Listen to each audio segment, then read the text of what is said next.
सोचो, एक ऐसी गोली जिसने पूरी दुनिया को हिला के रख दिया। एक छोटा सा स्पार्क और फिर यूरोप के हर कोने, हर मुल्क अपनी आर्मीज के साथ एक दूसरे के सामने आ गए। लोग कहते हैं कि वर्ल्ड वॉर 2 ने दुनिया बदली, लेकिन असल कहानी तो वर्ल्ड वॉर 1 ने लिखी। ये वही वक्त था जब सिर्फ पॉलिटिक्स और अलायंसेस की वजह से करोड़ों की जिंदगियां खत्म हो गई और पूरी दुनिया का मैप ही बदल गया। और मजे की बात, ये सब शुरू हुआ एक असैसिनेशन से। बस एक शॉट ने दुनिया की तकदीर ही बदल दी। आज हम देखेंगे कि कैसे एक छोटी सी वजह ने एक ऐसी जंग शुरू कर दी जिसमें नए वेपन्स, ट्रेंचेस और पूरे एम्पायर्स डूब गए। कैसे इस जंग ने मॉडर्न वर्ल्ड को शेप दिया और फ्यूचर वॉर्स के सीड्स भी यहीं छोड़े। रेडी हो? चलो शुरू करते हैं और ले चलते हैं तुम्हें उस वक्त के मजीद धमाकेदार मोमेंट्स में जहां दुनिया पहली दफा अपने ही हाथों से बदली। सोचो, 1900 का यूरोप एक ऐसे दौर में था जहां हर कंट्री अपनी ताकत दिखाना चाहती थी। हर मुल्क अपनी आर्मी और नेवी को इतना स्ट्रॉन्ग बना रहा था कि ऐसे लगता था बस एक छोटा सा स्पार्क और पूरे कॉन्टिनेंट को ब्लास्ट कर देगा। यही था टेंशन का माहौल, जहाँ नेशनलिज्म, इंपेरियलिज्म और आर्म्स रेस हर तरफ छाई हुई थी। ब्रिटेन और फ्रांस अपने कॉलोनियल एम्पायर्स की ताकत से प्राउड थे। जर्मनी तेजी से इंडस्ट्रियल और मिलिट्री पावर बनाने में लगा हुआ था और ऑस्ट्रिया हंगरी अपनी मल्टी एथिक पावर को मेंटेन करने के लिए स्ट्रगल कर रहा था। रशिया अपनी इन्फ्लुएंस एक्सपेंड कर रहा था और हर मुल्क ने अलायंसेस बनाए जहाँ एक डोमिनो इफेक्ट, जहाँ एक गिरने से सब गिर सकते थे। यहाँ एक इंटरेस्टिंग फैक्ट भी है। हिस्टोरियंस कहते हैं कि यूरोप एक पाउडर केक था, मतलब सिर्फ एक छोटा सा स्पार्क और सब पड़ जाता। और असली पाउडर केक बन रहा था बाल्कन रीजन में, जहाँ नेशनलिस्टिक मूवमेंट्स और पॉलिटिकल टेंशन तेजी से बढ़ रही थी। तो अगर हम सिंपल शब्दों में कहें तो यूरोप एक ऐसे सीन में था जहाँ हर कंट्री ने अपनी अपनी साइड पकड़ ली थी। हर किसी के पास अपने दुश्मन और अपने अलाइज थे और किसी को भी नहीं पता था कि एक छोटा सा इंसिडेंट पूरी दुनिया को कैसे हिला देगा। यूरोप के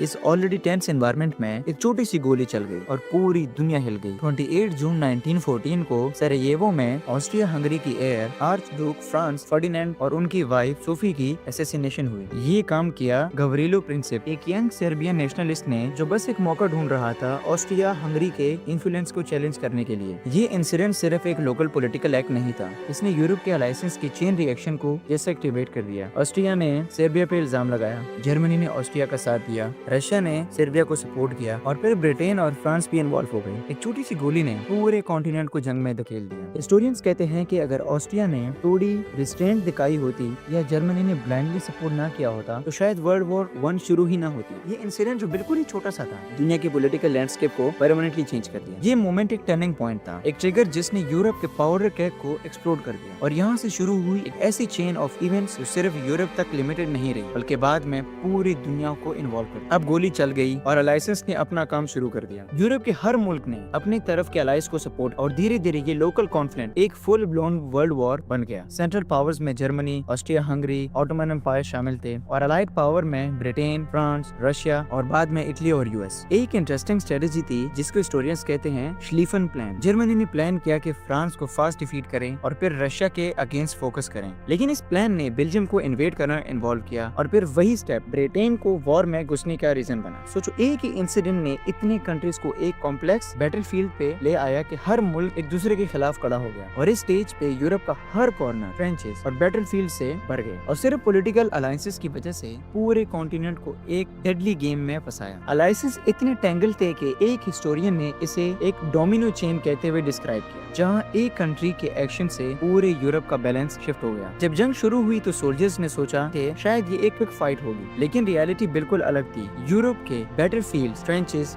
से भर गए, लंबी, गंदी और वाटरलॉक। सोल्जर्स दिन रात उन ट्रेंचेस में बैठे रहते, मिट्टी, पानी और कभी कभी अपनी ही वेस्ट से गिरे। लाइफ इतनी हार्श थी कि हिस्टोरियंस कहते हैं कि ये दुनिया के मोस्ट ग्रोलिंग ह्यूमन एक्सपीरियंस में से एक था। और सिर्फ ट्रेंचेस ही नहीं, वेपन्स का स्केल भी पहली दफा मॉडर्न वॉर लेवल पे था। मशीन गन्स, टैंक्स और पॉइजन गैस ने जिंदगियां बर्बाद कर दी। गैस अटैक्स के वक्त सोल्जर्स सिर्फ मास्क पहन के सरवाइव करते हैं और बैरिक्स में भी हर वक्त फियर का माहौल रहता। जब शेल शॉक तब पॉपुलर थी, आज के PTSD का पहला फॉर्म था। एक स्टडी के मुताबिक वर्ल्ड वॉर 1 में ओवर 8.5 मिलियन सोल्जर्स सिर्फ एक यूरोप की फ्रंट लाइन पे मार गए और इसमें से बहुत सारे यंग हेल्दी लोग थे, सिर्फ मॉडर्न वेपन्स और ट्रेंच कंडीशन की वजह से। ट्रेंच लाइफ का एक और शॉकिंग एस्पेक्ट था मॉडर्न और हॉरर का कॉम्बिनेशन। सोल्जर्स कभी कभी रैट्स के साथ स्ट्रगल करते और बैटल के दौरान कभी कभी अपने आर्टिलरी से भी मर गए। ये जंग सिर्फ एक बैटल नहीं थी, एक ह्यूमन एंडोरेंस टेस्ट थी। जंग शुरू हुई और यूरोप के अंदर लिमिटेड रहने वाली थी, लेकिन जल्दी ही ये वर्ल्ड वॉर बन गई। कॉलोनीज और डिस्टेंट टेरिटरीज को भी इन्वॉल्व कर दिया, एशिया, अफ्रीका और फिर 1917 में यूनाइटेड स्टेट ने भी एंट्री ली। सोचो ये जंग अब सिर्फ यूरोप के लिए नहीं थी, ब्रिटिश एम्पायर के लिए। इंडियन सोल्जर्स भी बैटलफील्ड में आए। एस्टिमेट के मुताबिक लगभग 1 मिलियन इंडियन सोल्जर्स ने फाइट की। अफ्रीका से रिसोर्सेज और सोल्जर्स इन्वॉल्व हुए और एशिया की कंट्रीज अपनी मिलिट्री को सपोर्ट दे रहे थे। यूएस की एंटी ने वॉर का बैलेंस ही बदल दिया। उनके फ्रेश ट्रूप्स और रिसोर्सेज ने अलाइज को एक नई ताकत दी और जर्मनी के लिए सिचुएशन और मुश्किल हो गई। यही मूवमेंट था जब वर्ल्ड वॉर 1 ने सच में ग्लोबल स्केल ले लिया। हिस्टोरियन कहते हैं कि ग्लोबल एनवायरनमेंट ही रीजन था वर्ल्ड वॉर 1 का इम्पैक्ट आज तक फील किया जाता है। मॉडर्न बाउंड्रीज, इकोनॉमीज और पॉलिटिकल सिस्टम पे इसका डायरेक्ट इफेक्ट था। 1919 तक दुनिया तक चुकी थी, मिलियंस की जान जा चुकी थी और कंट्रीज की इकोनॉमीज बिल्कुल कोलैप्स के करीब थी। जर्मनी फाइनली सरेंडर कर गया और फिर आर्मिस्टिस ऑफ 11 नवंबर 1918 साइन हुआ। ऑफिशियली फाइट रुक गई, लेकिन जंग का असली इम्पैक्ट यहाँ से शुरू होता है। ट्रीटी ऑफ वर्साई जर्मनी के लिए बहुत हार्श थी। उनको वॉर गिल्ट एक्सेप्ट करना पड़ा, हेवी रिपेयरेशन देनी पड़ी और उनकी टेरिटरीज भी श्रिंक हो गई। इस ट्रीटी ने जर्मनी को इतना वीक और फ्रस्ट्रेटेड कर दिया कि यही फ्रस्ट्रेशन आगे चलकर वर्ल्ड वॉर 2 का रीजन बना। और सिर्फ जर्मनी नहीं, ऑटोमन एम्पायर, ऑस्ट्रिया हंगरी और रशिया कोलैप्स हो गए। नए नेशंस बने, बॉर्डर्स रीड्रॉ हुए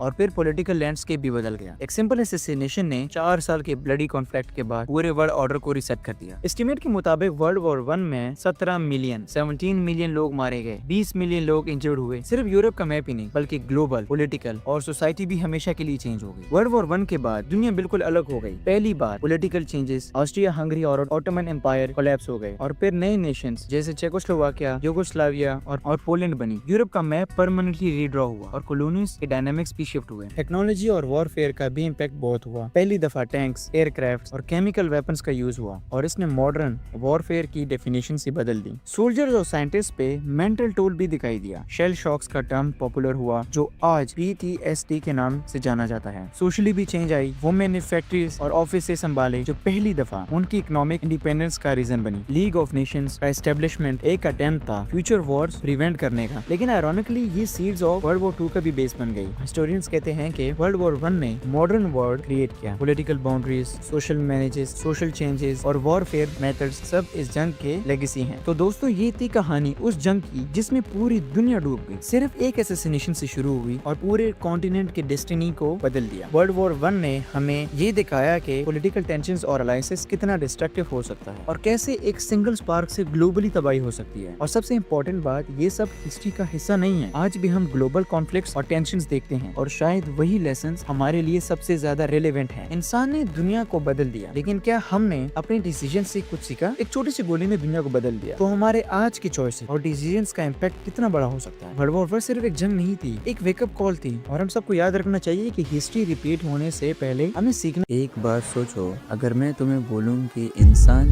की हिस्ट्री की सबसे बड़ी जंग जिसमें पूरी दुनिया खींच ली गई थी, उसने सिर्फ 6 साल में दुनिया का नक्शा दोबारा लिख दिया था, क्या तुम मानोगे? वर्ल्ड वॉर 2 एक ऐसी जंग जो 1939 से 1945 तक चली, जिसने लगभग 6 करोड़ से ज्यादा लोगों की जान ले ली। ये नंबर समझना ही मुश्किल है। मतलब आज के टाइम में कनाडा की पूरी पॉपुलेशन से भी ज्यादा लोग एक जंग में खत्म हो गए थे। और ये सिर्फ डेथ्स का नंबर नहीं था, ये जंग सिटीज को राख बना गई, इकोनॉमीज कोलैप्स हो गई और ऐसी नई सुपर पावर्स को जन्म दिया जो आज भी दुनिया के रूल्स डिसाइड करते हैं। अब सोचो ऐसी जंग शुरू हुई कैसे? एक तरफ डिक्टेटर्स पावर में आ रहे थे, दूसरी तरफ पूरी दुनिया अभी भी पहले वर्ल्ड वॉर के जख्म से उबार ही रही थी। लोग भूखे थे, मुल्क गरीब हो रहे थे और एक नई दुनिया बन रही थी, लेकिन उसके पीछे प्रेशर कुकर जैसा माहौल तैयार हो रहा था। और सबसे इंटरेस्टिंग बात, ये सिर्फ सोल्जर्स और बॉम्ब्स का गेम नहीं था, ये थी पॉलिटिक्स, ग्रीड और पावर का खेल, जिसमें आम आदमी बस एक पॉन बन गया था। आज हम इस वीडियो में वर्ल्ड वॉर 2 को step by step break down करेंगे, समझेंगे कि ये सब शुरू कैसे हुआ, किन बड़े मूवमेंट्स ने इसको टर्न किया और किस तरह ये खत्म होकर आज की दुनिया को शेप कर गया। तैयार हो? चलो फिर शुरू करते हैं। अब समझने के लिए कि वर्ल्ड वॉर 2 शुरू कैसे हुई, हमें थोड़ा पीछे जाना होगा। पीछे वर्ल्ड वॉर 1 के बाद की दुनिया में 1919 में एक ट्रीटी साइन हुई थी, ट्रीटी ऑफ वर्साई। इस ट्रीटी ने जर्मनी को इतना पनिश किया कि पूरा मुल्क ऑलमोस्ट तबाह होने के करीब आ गया। जर्मनी को कहा गया कि वो जंग की जिम्मेदारी को कबूल करें, अपनी आर्मी की तादाद कम करें, और सबसे बुरा, उन्हें इतना ज्यादा पैसे देने को कहा गया कि इकोनॉमी ही बर्बाद हो गई। सोचो, एक मुल्क जो ऑलरेडी थक चुका हो, उसके ऊपर बिलियंस ऑफ डॉलर्स का कर्जा डाल दिया जाए और उनकी करेंसी की वैल्यू इतनी गिर जाए कि एक रोटी लेने के लिए आदमी एक ठेला भर के नोट्स ले जाए। इसको कहते हैं हाइपर इन्फ्लेशन। जर्मनी में लोग लिटरली अपने बच्चों के खिलौने बनाते थे पैसों के बंडल से, क्योंकि नोट्स की वैल्यू 0 के बराबर हो गई थी। और फिर 1929 आया, ग्रेट डिप्रेशन, अमेरिका की स्टॉक मार्केट क्रैश हुई, लेकिन इसका असर पूरी दुनिया पे पड़ा। जर्मनी जैसे मुल्कों के लिए और भी ज्यादा शॉकिंग था। जॉब्स गईं, लोग भूखे मरने लगे और फ्रस्ट्रेशन बढ़ने लगी। इसी फ्रस्ट्रेशन ने एक फर्टाइल ग्राउंड बना दिया एक ऐसे लीडर के लिए जो कह सके, मैं तुम्हें इज्जत वापस दिलाऊंगा, मैं जर्मनी को फिर से ग्रेट बनाऊंगा। ये लीडर था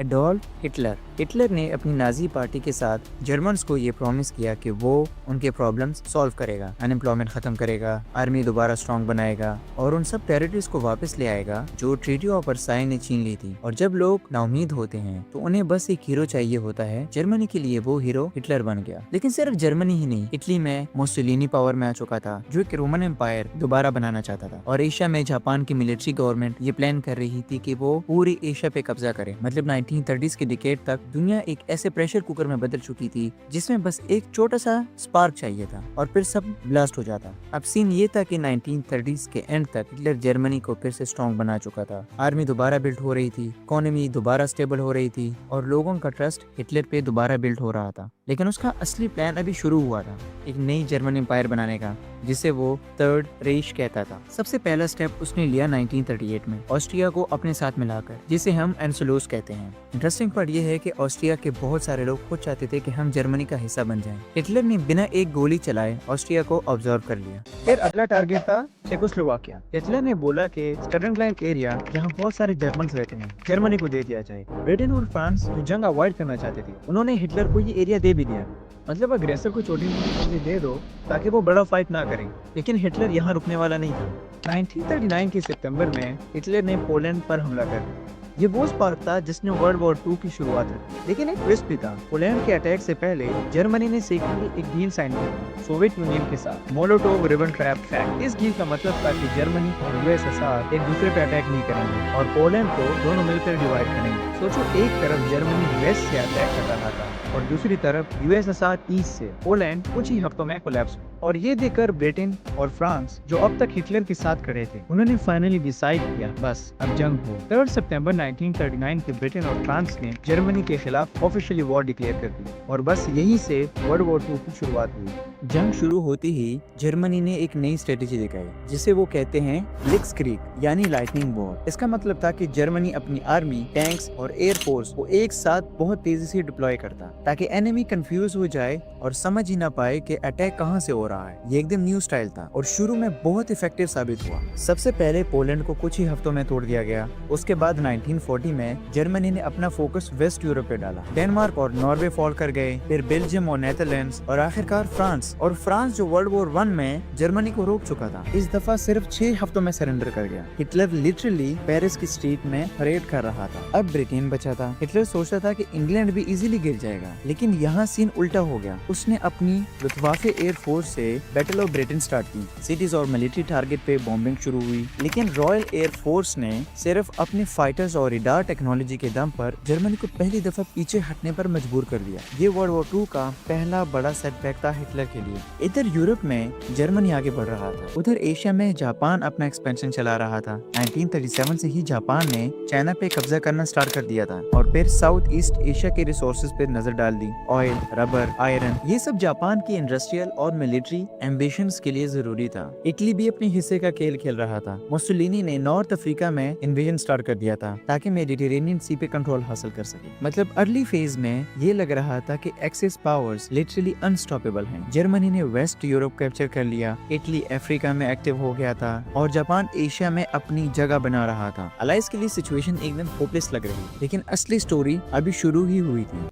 1941 वर्ल्ड वॉर 2 का सबसे बड़ा टर्निंग पॉइंट साबित हुआ, क्योंकि इस साल जंग लिटरली एक ग्लोबल फायरस्टॉर्म बन गई। सबसे पहले जर्मनी का प्लान देखो। हिटलर ने डिसाइड किया कि उसका अगला टारगेट होगा सोवियत यूनियन। जून 1941 में लॉन्च किया ऑपरेशन बारबारोसा, हिस्ट्री का सबसे बड़ा लैंड इन्वेजन। सोचो 30 लाख से ज्यादा जर्मन सोल्जर्स एक ही टाइम सोवियत यूनियन की तरफ मार्च कर गए। हिटलर का सोचना था कि यूएसएसआर कुछ ही हफ्तों में टूट जाएगा, लेकिन उसने अंडर एस्टिमेट कर दिया दो चीजें, रशियन वेदर और सोवियत रेजिस्टेंस। इनिशियली जर्मन्स बहुत आगे बढ़ गए, मॉस्को के बिल्कुल करीब तक आ गए, लेकिन जैसे ही सर्दियां स्टार्ट हुई टेम्परेचर -30 डिग्री सेल्सियस तक गिर गया। टैंक फ्रीज हो गए, सोल्जर्स फ्रोस्ट बाइट से मरने लगे और सप्लाई लाइन टूट गई। इसी वक्त सोवियत यूनियन ने काउंटर अटैक कर दिया और जर्मन्स को रोक दिया। यहाँ से क्लियर हुआ कि यूएसएसआर को तोड़ना इतना आसान नहीं होगा। लेकिन इसी साल एक और शॉकिंग इवेंट जिसकी वजह से जंग के डायनामिक्स हमेशा के लिए बदल गए। दिसंबर 7, 1941 जापान ने अमेरिका के नेवल बेस पर्ल हार्बर पे हवाई में एक सरप्राइज अटैक कर दिया। जापान ने सोचा कि अगर वो यूएस की पैसिफिक फ्लीट को डिस्ट्रॉय कर देगा तो एशिया में इजीली एक्सपेंड कर पाएगा, लेकिन उल्टा ये उनके लिए एक नाइटमेयर बन गया, क्योंकि अगले ही दिन अमेरिका ने ऑफिशियली जापान के खिलाफ वॉर डिक्लेयर कर दी। और जब अमेरिका एंटर हुआ तो उसके अलाइज ब्रिटेन और यूएसएसआर के साथ मिलकर जंग का बैलेंस ही चेंज होना शुरू हो गया। अब वॉर सिर्फ यूरोप तक महदूद नहीं रही, अब ये एक ट्रू वर्ल्ड वॉर बन गई थी, जिसमें पैसिफिक, एशिया, अफ्रीका और यूरोप सब शामिल हो गए थे।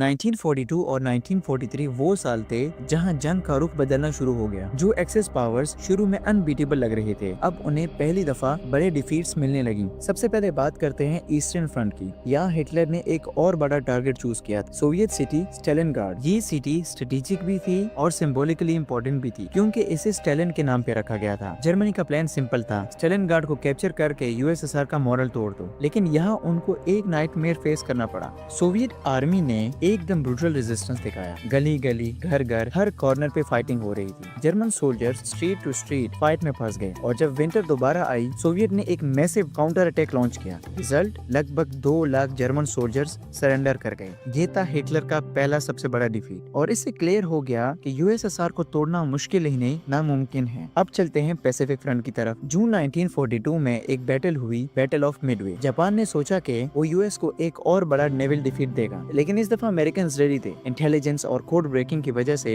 यूएस नेवी को जापान के प्लान्स पहले ही पता लग गए। रिजल्ट, सिर्फ एक बैटल में जापान के 4 एयरक्राफ्ट कैरियर्स डूब गए। ये कैरियर्स उनका सबसे बड़ा स्ट्रेंथ था। इसके बाद जापान कभी भी ऑफेंसिव मूड में नहीं आ पाया।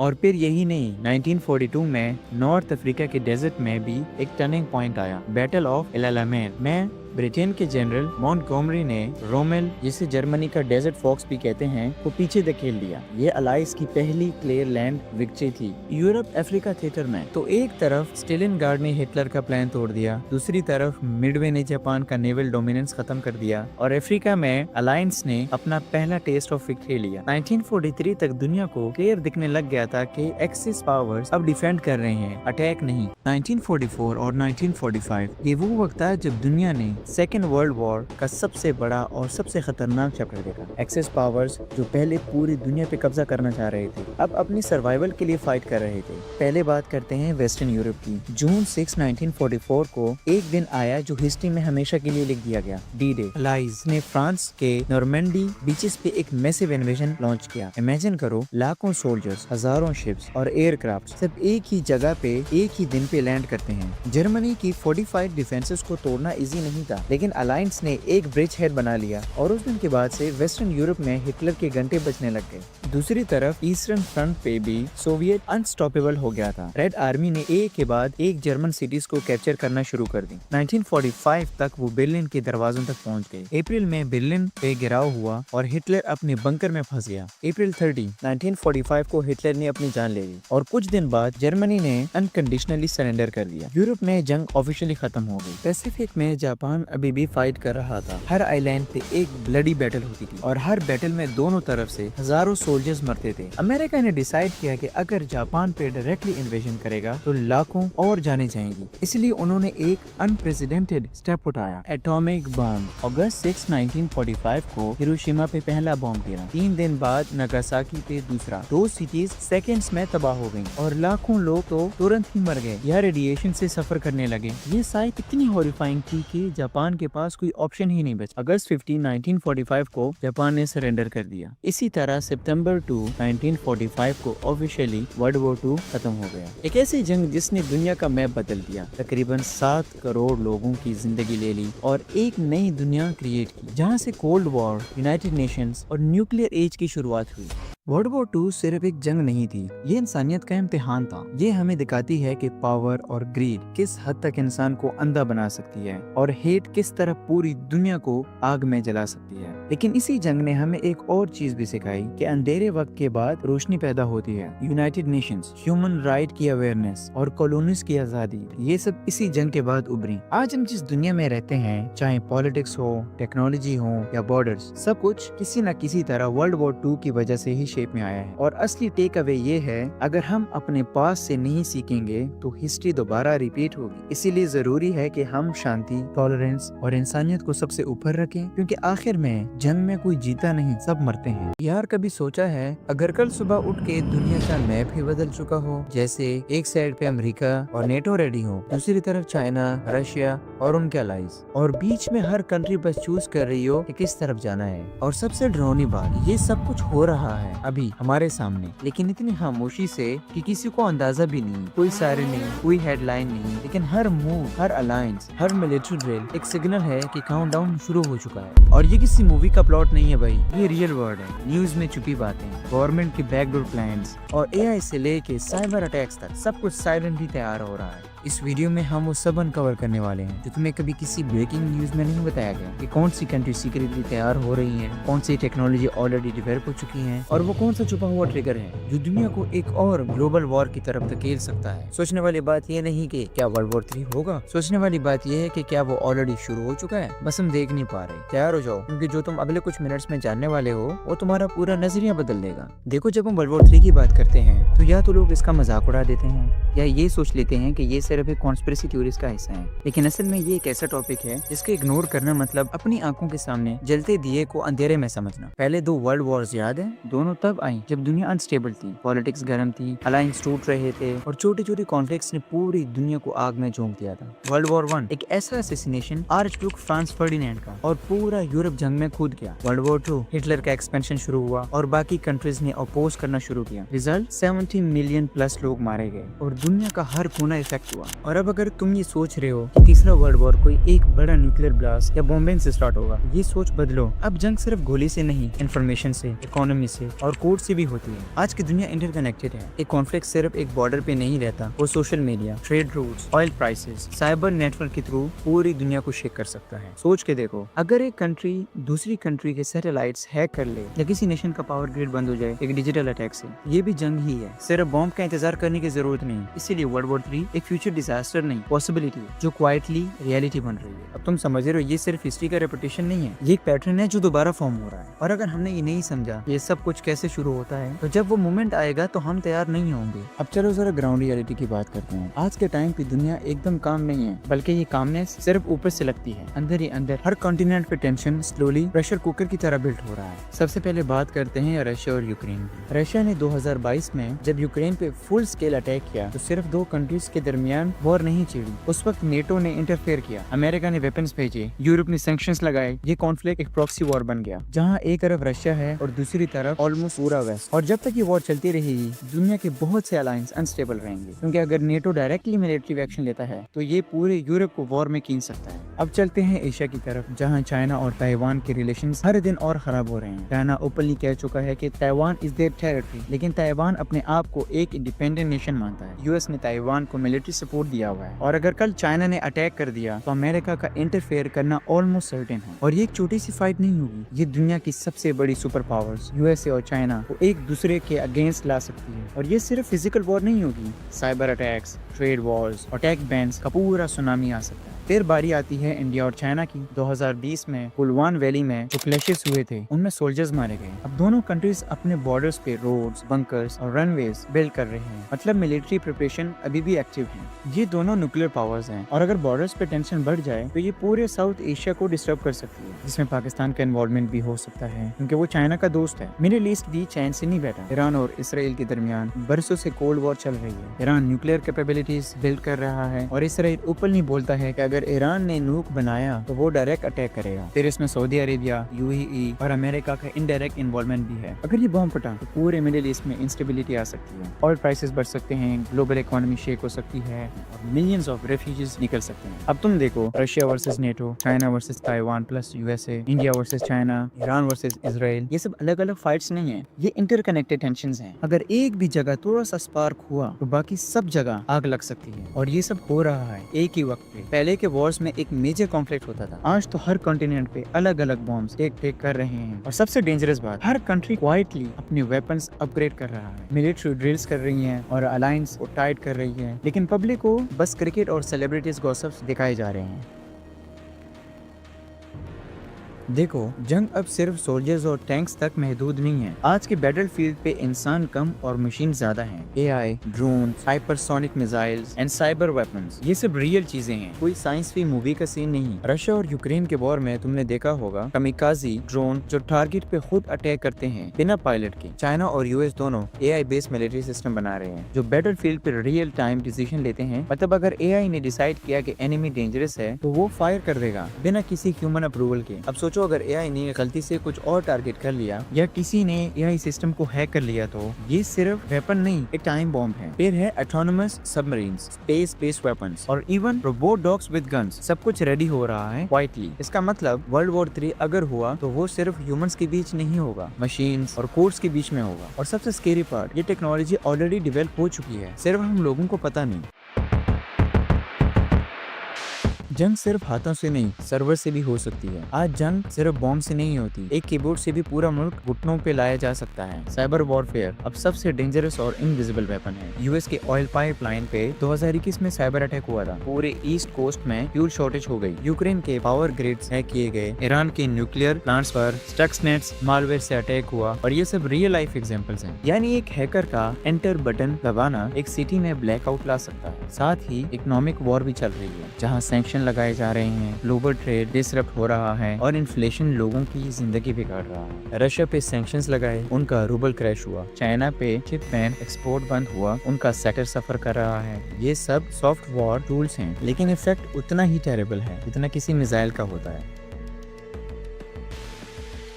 ये काउंटडाउन चुप कर क्यों हो रहा है? सबसे बड़ा सवाल। अगर ये सब हो रहा है तो लोग इतने चिल क्यों हैं? क्योंकि ये काउंटडाउन साइलेंट है। गवर्नमेंट शोर नहीं मचाती, वो सब क्वाइटली मिलिट्री ड्रिल्स करती हैं, डिफेंस बजट्स बढ़ाती हैं और आर्म्स डील साइन करती हैं। पब्लिक को बिजी रखा है तो बस celebrities, cricket, reality shows, memes, ताकि तुम्हारा ध्यान उधर रहे और असली गेम कहीं और चलती रहे। न्यूज चैनल्स ये तो स्पॉन्सर्ड हैं, ये बाइस्ड हैं, जो चाहते हैं वही दिखाते हैं। पर अगर तुम थोड़ा डीप देखो तो तुम्हें दिखाई देगा कि ग्लोबल पावर्स साइलेंटली प्रिपेयर कर रही हैं। इंडिया रशिया के बीच आर्म्स डील, चाइना की नेवी बिल्डअप, यूएस का इंडो पैसिफिक प्रेजेंस, हर कंट्री अपनी तरफ से बोर्ड सेट कर रहा है और आम आदमी सिर्फ स्पेक्टेटर बन गया है। जंग के पहले जो खामोशी होती है ना, ये वही है।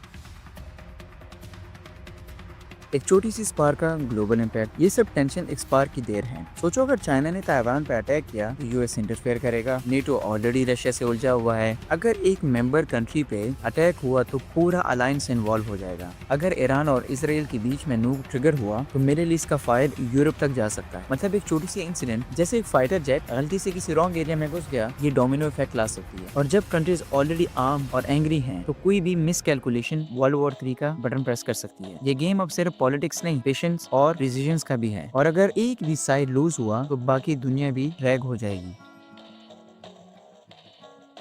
अब सवाल ये उठता है, क्या कोई कुछ कर भी रहा है? यूनाइटेड नेशन रेजोल्यूशन पास करता है, लेकिन सुपर पावर्स उसको इग्नोर भी कर देती है। पीस टॉक भी होती है, डिप्लोमेसी चलता है, पर ग्राउंड रियलिटी पे मिसाइल्स और ट्रूप्स बढ़ते जा रहे हैं। कुछ ऑर्गेनाइजेशंस और कॉमन लोग प्रोटेस्ट करते हैं, लेकिन वो मीडिया कवरेज नहीं मिलता। एक तरफ लोग शांति के लिए एफर्ट कर रहे हैं, दूसरी तरफ गवर्नमेंट्स वॉर रेडी हो रही हैं। अब ये रेस किस तरफ जाती है वो हम सब के ऊपर है। अगर लोग क्वेश्चंस उठाएं, प्रेशर बनाएं और अवेयरनेस फैलाएं तो शायद कुछ बदलाव हो। लेकिन अगर हम सब चुप रहें तो ये साइलेंट काउंटडाउन कब ब्लास्ट बन जाए पता भी नहीं चलेगा। दुनिया के सबसे बड़े डिसीजन सभी स्पीचेस से नहीं, क्लोज डोर्स और क्वाइट मीटिंग्स में होते हैं, और वो मीटिंग्स हो रही हैं आज भी। हर नई मिसाइल टेस्ट, हर मिलिट्री ड्रिल, हर टेक पैन एक सिग्नल है कि वर्ल्ड वॉर 3 करीब आ रहा है, और हम अभी भी सोच रहे हैं कि क्या ये सच में होगा या सिर्फ एक थ्योरी है। पर हिस्ट्री बार बार दिखाती है जब लोग सो रहे होते हैं तभी जंग जाग जाती है। ये वीडियो तुमने देखा, इसका मतलब तुम अवेयर हो। अब ये इन्फॉर्मेशन खुद तक मत रखना, शेयर करो, डिस्कस करो और सोचो, क्योंकि अगर हम सब चुप रहें तो कल का वर्ल्ड वॉर सिर्फ हेडलाइंस नहीं, हमारा हाल बन सकता है। तो दोस्तों, ये था हमारा साइलेंट काउंटडाउन, जिसे शायद हम सब नजरअंदाज कर रहे हैं। दुनिया की ताकतें क्वाइटली अपनी जगह बना रही हैं और हम बस स्पेक्टेटर बनकर रह गए हैं। अगर तुम चाहती हो कि ऐसे टॉपिक्स पर ज्यादा लोग बात करें, समझें और तैयार रहें, तो इस वीडियो को लाइक करो, अपने दोस्तों के साथ शेयर करो। अगर तुम चाहते हो कि मैं ऐसी ही इंपॉर्टेंट, बोल्ड और दिलचस्प टॉपिक्स पर वीडियोस बनाता रहूं, तो सब्सक्राइब करना मत भूलना। बेल आइकन भी दबा देना ताकि हर नया अपडेट तुम तक सबसे पहले पहुंचे। कमेंट में लिखो कि तुम्हारी क्या राय है या कोई ऐसा एंगल जो मैंने मिस कर दिया हो, मैं जरूर पढ़ूंगा, क्योंकि जब तक हम सब एक साथ नहीं होंगे सच छुपाया जाता रहेगा। अगली वीडियो तक अपना ख्याल रखना और हमेशा अपनी सोच को जगा देना। मिलते हैं फिर किसी और इम्पोर्टेंट टॉपिक के साथ।